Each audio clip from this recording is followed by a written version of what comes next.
Selamat pagi teman-teman, perkenalkan nama saya Kardo Elidon Combing, NIM 61933111025. Saya dari kelas PJKR 3E 2019, Fakultas Ilmu Keolahragaan. Di sini saya akan melengkapi sebuah tugas pembelajaran sepak bola, di mana tugasnya untuk mempresentasikan materi-materi yang ada di buku. Ya, di sini ada buku pembelajaran sepak bola. Dan sini saya akan presentasikan mulai dari bab 1 sampai bab 3. Ya, pada bab 1 ini berjudul Prinsip-prinsip mengejar dan melatih atau The Principles of Teaching and Coaching. Jadi di mata kuliah ini membahas tentang prinsip-prinsip mengajar dan melatih sepak bola. Tujuannya ada beberapa, yaitu yakni salah satunya memiliki pengetahuan dan dapat mengaplikasikan prinsip-prinsip mengajar dan melatih permainan sepak bola. Kedua, menciptakan perubahan dalam penampilan menjadi lebih baik secara permanen. Ketiga, menciptakan perubahan sikap menjadi lebih baik dan dilaksanakan secara permanen. Di sini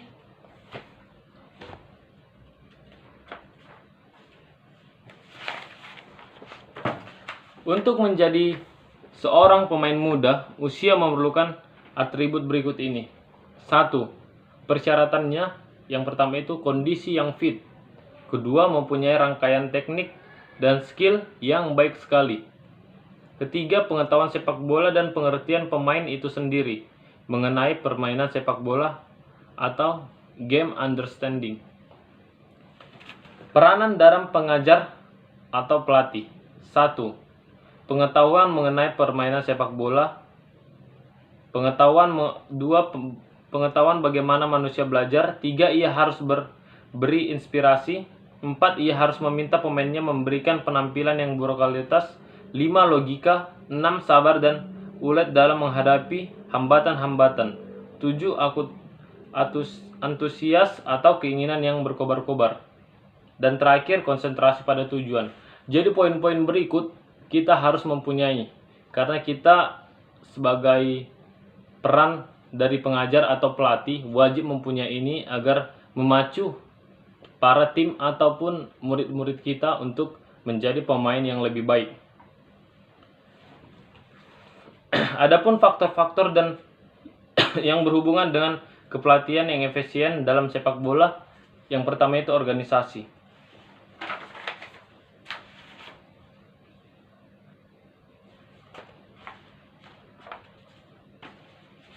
Dan yang kedua, observasi. Ketiga, demonstrasi dan simulasi. Jadi bagaimana kita sebagai pelatih ataupun pengajar membangkitkan gairah pemain-pemainnya? Yakni kita sebagai pelatih harus memperlihatkan gairah dan memerlukan dan menularkan pada pemain-pemain kegairahan tersebut. Jadi kita harus dapat menaikkan gairah mereka. Seperti kita, sebelum kita menaikkan gairah mereka, kita harus bergairah dulu. 2. Ia harus bersifat positif, memimpin pelaksanaan latihan dengan jelas dan simpatik. 3. Ia harus menantang pemain-pemainnya untuk penampilan yang lebih baik. 4. Penggunaan suara dalam latihan jelas sangat penting. Dan ia harus waspada teknik tanya jawab dengan pemain-pemainnya. 5. Penampilan seorang pelatih jangan dianggap remeh. Ini penting sekali karena penampilan merupakan gambaran dari disiplin pelatih. Masuk dengan teori perencanaan program latihan. Jadi di materi ini membahas tentang perencanaan latihan dalam sepak bola.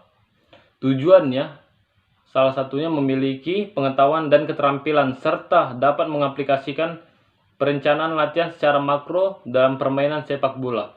2. Memiliki pengetahuan dan keterampilan serta dapat mengaplikasikan perencanaan latihan secara meso dalam permainan sepak bola. 3. Memiliki pengetahuan dan keterampilan serta dapat mengaplikasikan perencanaan latihan secara mikro dalam permainan sepak bola. Dan terakhir, memiliki pengetahuan dan keterampilan serta dapat mengaplikasikan perencanaan latihan secara mio dalam permainan sepak bola.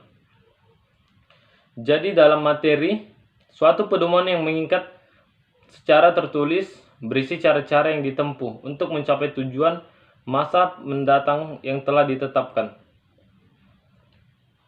Program latihannya ada beberapa jenis, yaitu 1 jangka panjang 5-12 tahun, jangka menengah 2-4 tahun, jangka pendek 1 tahun ke bawah. Langkah-langkah membuat program latihan yaitu yang paling utama kita melihat analisis masalah, 2 merumuskan rencana latihan, 3 penjabaran rencana latihan, 4 pelaksanaan rencana latihan, 5 koreksi dan revisi rencana latihan.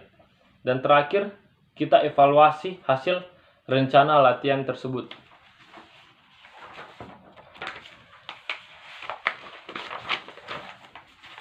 Program latihan tahunan. Program latihan tahunan merupakan alat atau pegangan yang penting bagi kita seorang pelatih untuk dijadikan pedoman dalam merencanakan latihan selama 1 tahun untuk suatu jangka waktu yang lama.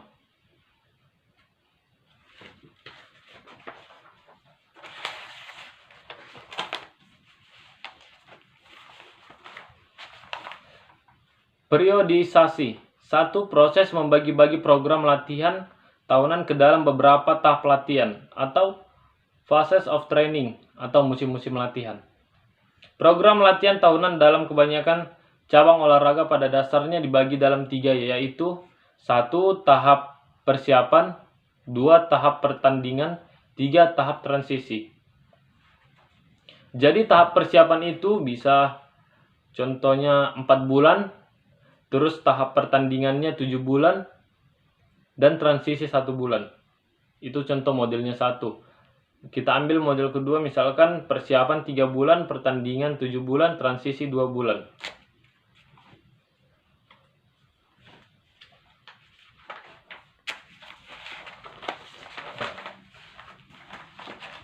Kita masuk penekanan latihan pada tiap tahap.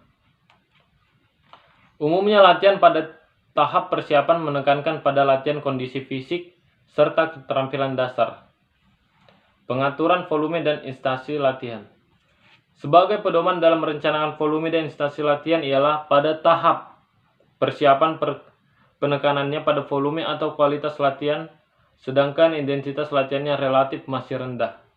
Sebaliknya, pada tahap selanjutnya yaitu tahap pra-pertandingan, dan tahap pra-pertandingan utama yang dominan ialah intensitas latihannya, sedangkan volume latihannya semakin menurun.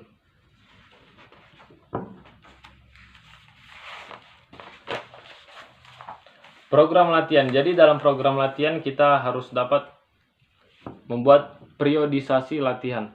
Contoh program latihan bulanan atau meso cycle. Contoh bulan Januari daya tahan. Yang kita latih adalah daya tahan, kekuatan umum, daya tahan aerobik. Lalu masuk ke bulan berikutnya Februari daya tahan, kekuatan umum, daya tahan aerobik, kekuatan maksimal, pengembangan daya tahan khusus. Masuk ke bulan Maret pengembangan daya tahan khusus, kekuatan maksimal, daya tahan aerobik. Bulan April pengembangan daya tahan khusus, kekuatan maksimal, daya tahan otot, daya tahan power, daya tahan aerobik. Kita bikin program latihannya yang sesuai.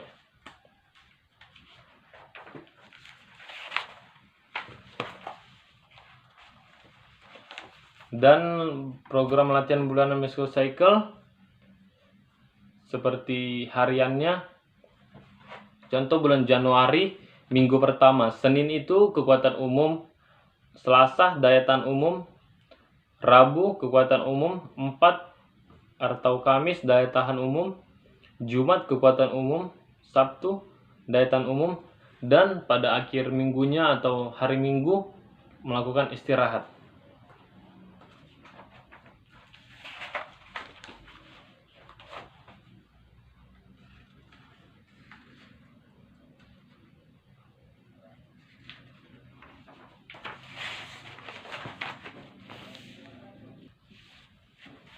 Ya, masuk ke bentuk pelajaran sesi latihan.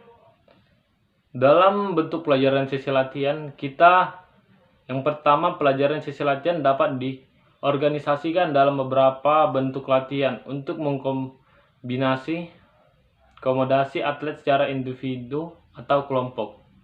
2. Pelajaran kelompok diorganisasikan untuk beberapa atlet tapi bukan olahraga. Karena olahraga maupun raga pun dapat dilatih secara individu. 3. Namun pelajaran individu akan bermanfaat karena pelatih dapat menyesuaikan masalah kelemahan individu baik secara fisik, teknik, taktik, ataupun mental. Ada pula bentuk campuran yang merupakan kombinasi-kombinasi individu dan kelompok dengan rangkaian melakukan pemanasan bersama dan diteruskan dengan rencana individunya sendiri. Lamanya sesi latihan. Jadi kita saat melakukan lamanya sesi latihan kita harus memperhatikannya. Satu sesi latihan berlangsung selama 2 jam. Namun bisa berlangsung sampai 4-5 jam. Dari sudut pandang lamanya latihan ada 3, yaitu sesi latihan pendek. Yaitu sesi latihan pendek itu lamanya itu 3-90 menit. Lalu sesi latihan sedang itu lamanya 2-3 jam. Dan sesi latihan panjang lebih dari 3 jam. Variasi tertinggi dari lamanya biasanya terdapat pada cabur individu. Sedangkan cabur untuk regu biasanya dikonsisten dengan waktu tersebut di atas. Struktur pelajaran sesi latihan. Sesuai dengan metodologi dan psikologi pelajaran, satu sesi latihan dibagi dalam bagian yang kecil yang makin meningkat dan menurunnya volume intensitas latihan secara progresif.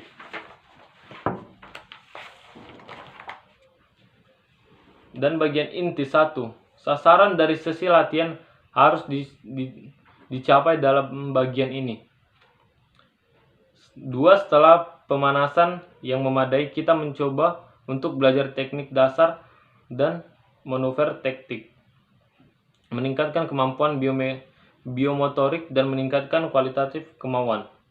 3. Isi bagian inti ini tergantung pada banyak faktor, diantaranya adalah taraf latihan, jenis cabur, jenis kelamin, usia, dan fase latihan memainkan peran yang dominan.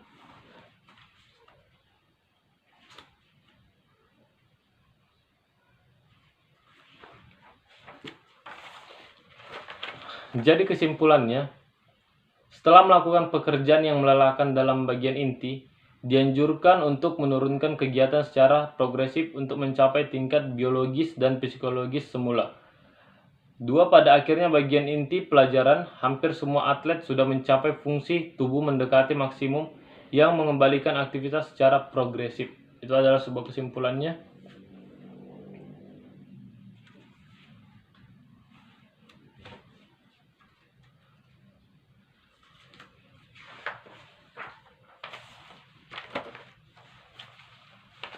Metode melatih atau coach methods. Pada kuliah ini metode melatih atau coach methods. Mata kuliah ini membahas tentang metode latihan dalam sepak bola. Dalam proses melatih, penggunaan metode melatih yang dapat sangat penting diketahui dan dikuasai oleh para pelatih. Jadi bagi pelatih atau pengajar, wajiblah mengetahui cara metode untuk melatih. Sebab murid kita atau tim kita akan terlatih jika pelatihnya mengetahui metode-metode cara melatihnya. 4 elemen kunci yang harus diperoleh oleh setiap pelatih. Jadi di sini ada 4 yang wajib kita ketahui sebagai pelatih atau pengajar. 1. Mendata masalah dan elemen kunci secepatnya dan pasti. 2. Terangkan kepada pemain-pemain sifat-sifat dasar perlunya perbaikan. 3. Tentukan dan rencanakan bagaimana mentransfer latihan yang efektif dalam penampilan yang efektif. 4. Berikan motivasi pada pemain-pemain untuk belajar menjadi lebih baik meskipun menemukan banyak hambatan-hambatan. Jadi kita sebagai pelatih bukan cuma hanya memarahi, melainkan kita juga akan memotivasi jika ada kesalahan saat melakukan pergerakan maupun perbuatan saat melakukan latihan.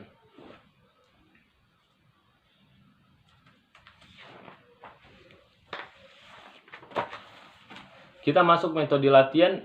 1. Latihan teknik. Latihan individu atau kelompok kecil di mana pemain-pemain mempraktikkan teknik-teknik. Ya contohnya tendangan bola tanpa tekanan secara fisik dari lawan dan hanya berkonsentrasi untuk mempraktikkan teknik dengan benar dalam aksi tersebut. 2. Latihan skill. Latihan teknik individu dan kelompok di mana pemain-pemain terlibat dalam penggunaan teknik-teknik yang benar di dalam situasi lawan di mana pemain diminta untuk mengambil keputusan-keputusan sehubungan dengan pertandingan dalam lingkungan bervariasi dan perubahan situasi yang terus-menerus. 3. Small start game atau permainan antara dua tim dengan jumlah sama atau tidak sama, tiap tim dengan jumlah kurang dari 11 pemain. Pakai gawang, target, tujuan latihan disesuaikan dengan kelompok umur, kemampuan dan kebutuhan pemain-pemain dan memperhatikan pelatih. 4. Permainan dengan kondisi tertentu. Tiap pemain yang melibatkan dua tim dengan jumlah pemain sama atau tidak sama, di mana latihan oleh pelatih ditekankan pada usaha untuk meningkatkan skill atau mengharuskan pemain yang dipilih melakukan permainan dengan kondisi tertentu. Misalnya, main dengan 2 sentuhan.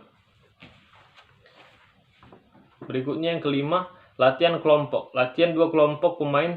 Jadi di sini pemainnya 12 sampai 18 pemain, tapi tidak 22. Yang seperti biasa kan jika bermain bola 11 lawan 11. Semua berpartisipasi dengan tujuan yang sama termasuk penjaga gawang. Misalnya pemain belakang, pemain gelandang dapat dikurangi jumlahnya, tetapi fungsinya tidak dapat dikurangi. Latihan fungsional. Latihan dengan melibatkan beberapa pemain yang melakukan fungsional sesuai peranan mereka dalam tim, masing-masing dengan lawannya sesuai situasi pertandingan yang sebenarnya di daerah yang sesuai pula dengan posisinya masing-masing. Dan terakhir latihan pace of play. Latihan counter attack dari lapangan tengah dan serangan dari pertiga daerah pertahanan.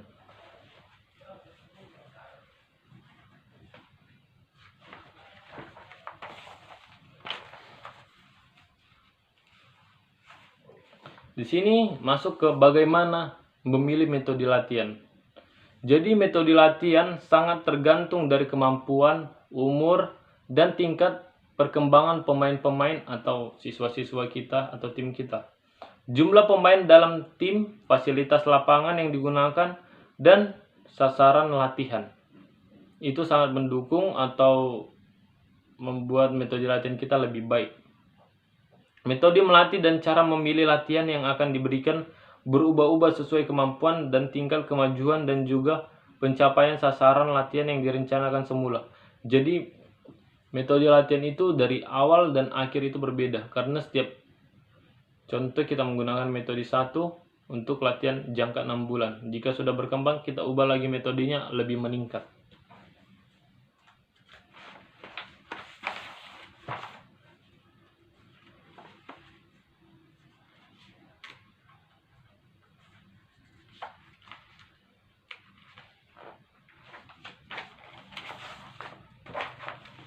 Masuk ke proses melatih.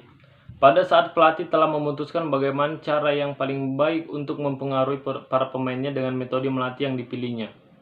Jadi setelah kita mendapatkan metode melatih, kita bisa melakukan perencanaan, persiapan, proses melatih.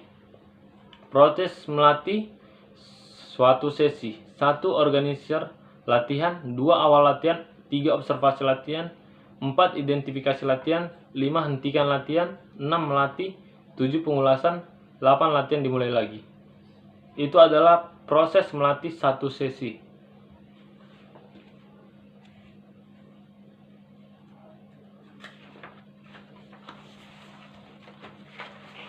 Lalu masuk ke mengidentifikasi masalah.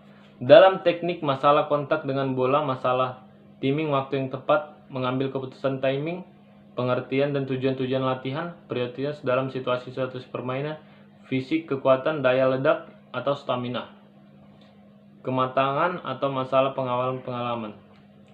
Hentikan latihan, bagaimana? Beri tanda yang dimengerti semua pemain.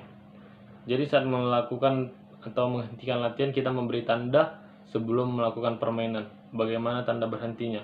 Kapan? Pada saat yang paling dini dan tepat. Beri petunjuk atau melatih. Informasikan secara verbal, memberi informasi yang relevan, padat dengan bahasa yang dapat dimengerti para pemain-pemain kita. Masukkan dengan penglihatan demonstrasi yang berkualitas oleh diri sendiri atau yang mampu lainnya, dan bermotivasi. Pengulangan oleh pemain dengan pelaksanaan yang benar dengan koreksi lanjutan oleh pelatih bila diperlukan, dengan tempo sedapat mungkin seperti dalam pertandingan.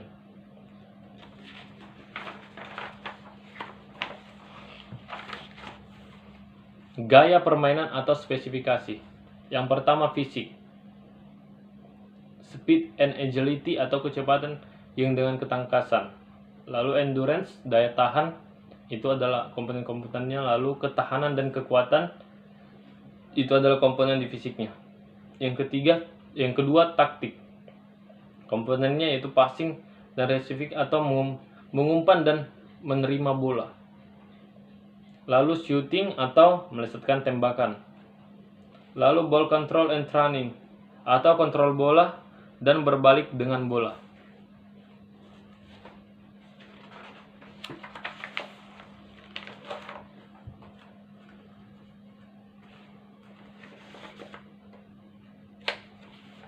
Empat, jiwa kebersamaan, respect and discipline atau respect dan disiplin.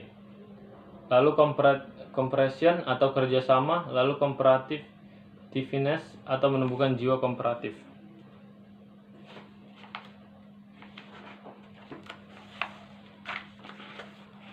Prinsip permainan. 1. Pelatih. Permainan penguasa bola atau possession dan permainan lapangan lebih kecil dengan lebih sedikit permainan sangat baik untuk menumbuhkan pengertian taktis sekaligus mengesahkan kemampuan teknis pemain. 2 pemain, maksimal 1 dan 2 atau 3 sentuhan. Meminimalkan jumlah sentuhan, menambah kecepatan permainan.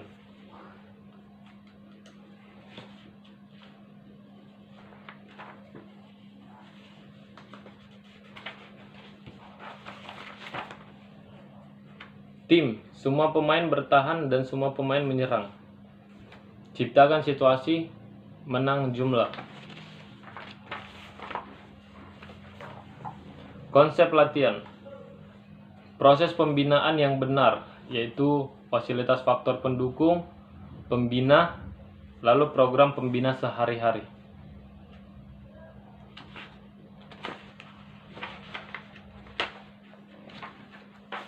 Jadi di fasilitas dan faktor pendukung ini contohnya adalah lapangan yang memadahi, lalu pengetahuan gizi, dukungan penuh dari orang tua, liga dan turnamen yang tertara rapi, jumlah pemain atau grup yang dibatasi, banyak bola, kun, kostum dan rompi, peralatan bantu lainnya. Jadi itu sangat berpengaruh dalam proses latihan. Lalu faktor pembinaannya, kualitas, kuantitas, teladan, motivator, mengutamakan pendidikan formal, dapat mengelompokkan kualitas masing-masing pemain. Berjiwa pemimpin, pelatih harus mampu ahli dalam menyusun program latihan. Pengetahuan taktik, menjadi hal-hal itu perlu diketahui oleh pelatih untuk mendapatkan atau menciptakan pemain-pemain yang baik. Program pembinaan sehari-hari rutin.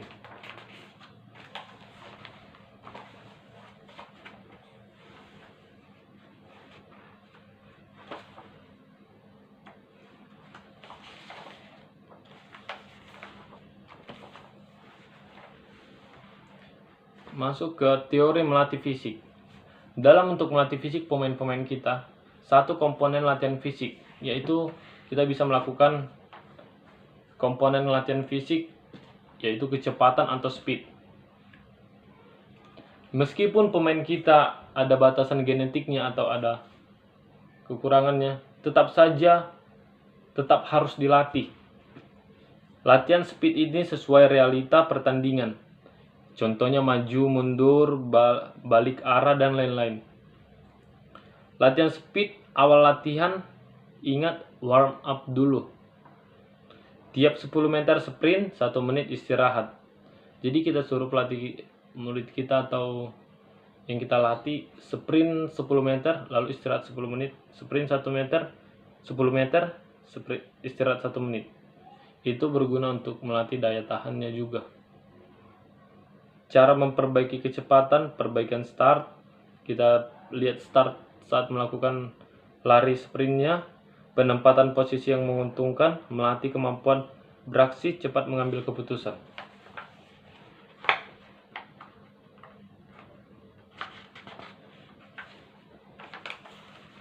Lalu melatih kekuatan atau power. Yang paling penting untuk mencegah cedera, penting saat adu fisik, itu fungsi kekuatan atau power tersebut dalam permainan. Besar pengaruhnya terhadap kekuatan tembakan, mempengaruhi kekuatan ledak. Contohnya saat start berpengaruh terhadap kecepatan. Penting bagian pinggang 13 tahun ke atas. Jadi kita lakukan kekuatan power ini untuk melatihnya 1-2 kali seminggu. Khusus eksplosivitas. Lalu berikutnya ketahanan atau endurance. Jangan terlalu cepat, terlalu banyak. Faktor laklat. Setelah kurang lebih 45 menit, mayoritas lemak yang dibakar sebelumnya, mayoritas karbohidrat. Sesuai genetika pribadi, yang cepat lebih banyak latihan speed, yang lambat lebih banyak latihan endurance. Gunakan bola. Kelenturan atau flexibility. Jadi kelenturan ini berfungsi saat bermain untuk mencegah cedera, mempengaruhi kecepatan dan kemampuan teknik pemain. Samba sebelum latihan, stretching pas sesudah latihan. Ini sangat penting terutama untuk pemain usia 13 tahun ke atas. Lalu kelincahan dan koordinasi. Jadi di sini kelincahan ini dapat mempengaruhi kemampuan teknik kita, taktik dan fisik pemain, secara umum mencegah cedera. Jadi untuk meningkatkan fisik pemain, kita karena udah banyak pemain yang sudah mengeluarkan keringat, memberikan mutlak banyak air putih dan air kelapa muda, karena itu sangat baik, yang natural. Jangan memberikan contoh seperti minuman-minuman yang ada pewarnanya, karena tidak baik. Lalu pastikan mengonsumsi pemain itu agar meningkat fisik pemain itu, kita memberikan konsumsi protein, mineral dan vitamin. Contohnya kita beri sayur, pola makan mereka sayur-sayuran atau buah-buahan. Ideal sebagai sumber tenaga pemain bola adalah karbohidrat kompleks. Contohnya ubi, sagu, nasi merah, kacang hijau, pasta, kentang atau oatmeal. Lalu yang perlu kita perhatikan juga, hindari makanan berlemak dan minuman berkarbon dan bergula. Karena lemak itu menurunkan stamina atau endurance dan koordinasi. Gula selain tidak sehat juga merupakan energi simpel cepat habis. Ganti dengan gula merah, gula sehat, tropika atau paling bagus madu. Minum berkarbon menyempit pembuluh darah sehingga berdampak pada performa pemain. Jadi kita hindari untuk pemain-pemain kita meminum yang berkarbon. Lalu kita melakukan teori super kompensasi, intensitas latihan terjadwal. Jadi pemain kita tidak asal latihan. Lalu intensitas meningkat perlahan. Jadi persiapkan latihan dengan matang sehingga waktu kosong terhindari.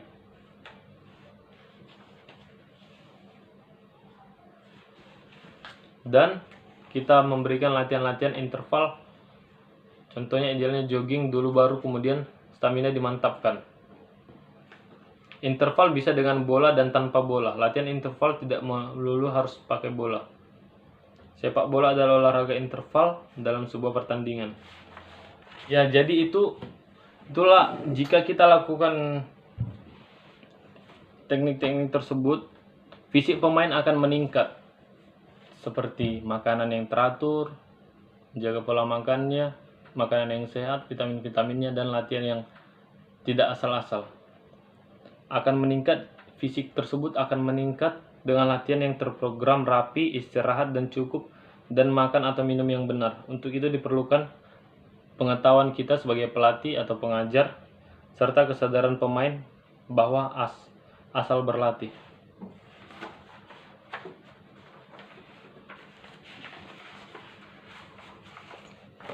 Jadi, pemahaman dasar mengenai gizi bagi seorang pemain sepak bola. Seperti yang telah kita temukan sebelumnya, peningkatan stamina pemain bergantung pada kualitas dan intensitas latihan yang semakin lama semakin meningkat. Namun latihan juga tidak cukup. Ada dua faktor lain yang sama-sama pentingnya dengan faktor latihan guna meraih peningkatan stamina. Faktor-faktor tersebut adalah istirahat yang cukup di antara latihan 24-23 jam. Jadi latihan harus terjadwal dengan rapi. Tidak terlalu mepet atau juga tidak terlalu renggang waktunya antar satu latihan dengan latihan berikutnya. Lalu asupan gizi pemain mutlak harus terpenuhi. Yang ini utama, sangat utama, karena jika gizinya tidak terpenuhi maka stamina, kekuatan, kelincahan semua tidak akan baik. Kita semua tentunya pernah mendengar tentang 4 sehat, 5 sempurna. Saya tidak ingin membuat Anda bosan, tetapi faktor gizi ini begitu penting. Artinya, sehingga layak mendapatkan perhatian penuh bagi pemain. Seorang pakar nutrisi, Dr. Pahidon L. Toruna dalam bukunya Performance Nutrition menerangkan tentang pentingnya asupan gizi secara menarik. Beliau mengibaratkan badan kita dengan sebuah sepeda motor. Power sepeda motor atau cc disamakan dengan otot pemain. Kalau otot lemah, maka pengaruhnya besar sekali. Menentukan kondisi fisik pemain tidak bisa dilakukan secara kesat mata. Jadi fisik pemain itu bukan cuma kita lihat hanya sebatas melihat saja. Perkembangan fisik mutlak harus ditentukan melalui serangkaian tes. Kita melakukan tes seperti interval training, sprint 400 meter, dari situ akan nampak jika fisiknya lemah atau tidak. Contohnya kita lakukan tes endurance daya tahan. Cara menilai stamina seorang pemain adalah dengan mengukur VO2 max-nya pemain tersebut. Menurut Wikipedia, VO2 max adalah kemampuan maksimal tubuh seseorang untuk menyalurkan menggunakan oksigen saat melakukan olahraga berat. Semakin besar kemampuan seorang menyerap oksigen, semakin bagus pula kondisi fisik seorang khususnya dalam hal endurance atau daya tahan. Volume maksimal oksigen atau VO2 max diukur dalam mililiter per kilogram per menit atau mili per kilogram per min. Kita juga bisa melakukan bulk test. Jadi untuk melakukan bulk test ini, arahkan pemain untuk berlari selama 15 menit di atas trek atau lintasan lari 400 meter yang ditandai dengan kun setiap 50 meter. Lalu cocokkan jarak tempuh pemain setelah berlari secepat namun stabil mungkin dengan tabel di sini.